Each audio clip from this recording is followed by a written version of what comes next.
नमस्कार जोहार।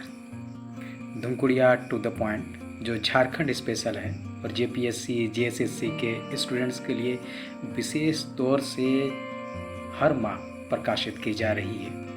यह पत्रिका का तीसरा अंक आप लोगों के सामने आज प्रस्तुत कर दिया गया है।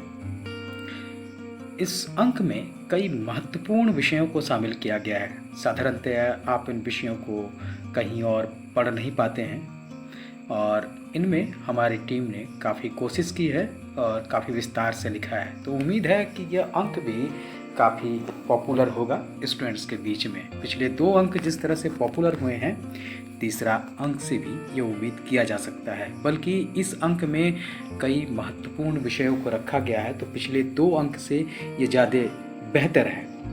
पहला अंक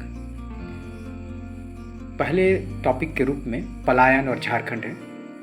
पलायन और झारखंड के संदर्भ में इसके इतिहास, कारण और झारखंड सरकार द्वारा हाल में किए गए प्रयासों को इस टॉपिक में रखा गया है। दूसरा, सोहराई और कोहबर।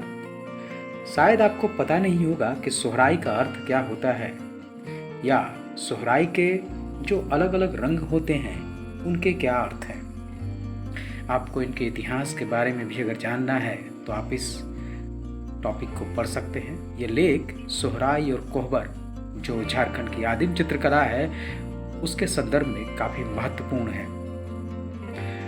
अगला लेख है झारखंड के स्वतंत्रता सेनानियों के बारे। इसके संदर्भ में 3 स्वतंत्रता सेनानियों को इस लेख में जगह दी गई है, जिसमें से एक झारखंड और बिहार की पहली जेल जाने वाली महिला स्वतंत्रता सेनानी है। दूसरे वे स्वतंत्रता सेनानी हैं जिनके मौत की अफवाह झारखंड में उस समय के ब्रिटिश गवर्नमेंट ने आधिकारिक रूप से उड़ा दी थी, अर्थात ये घोषणा कर दी थी कि उनकी मौत हो गई है। और तीसरे क्रांतिकारी वे हैं जिन्होंने जूरी पंचायत का गठन किया था। तो इन 3 महत्वपूर्ण स्वतंत्रता सेनानियों के बारे अगर आप विस्तृत रूप से पढ़ना चाहते हैं तो इस लेख को पढ़ सकते हैं। अगला लेख झारखंड के कुछ प्रमुख बांधों के बारे में है, जिसमें चांडिल बांध एक महत्वपूर्ण है। इसके अलावा सीतारामपुर बांध, गेतलसूद बांध और तिलैया डैम, इन चारों के बारे में विस्तृत जानकारी इस लेख में दी गई है। आप उसके निर्माण वर्ष, उसके आकार, उसकी क्षमता, उसकी लंबाई चौड़ाई, इसके अलावा उसके विकास के चरण में किस तरह की घटनाक्रम घटे हैं, वो सारा कुछ इस अंक में, इस लेख में पढ़ सकते हैं। अगला लेख पलामू जिला के बारे में है, जिसमें पलामू के नामकरण, उसके इतिहास, उसके भूगोल, उसकी नदी प्रणाली, उद्योग, जलवायु, जनगणना, पर्यटन स्थल में विशेष तौर पर काबर कला गांव, जहां कहते हैं कि रोम से शराब मंगाई जाती थी, तो उस गांव के बारे में इस लेख में महत्वपूर्ण रूप से लिखा गया है। साथ में शाहपुर किला और विश्रामपुर किला, भीम चूल्हा के बारे में भी आप इसमें पढ़ सकते हैं।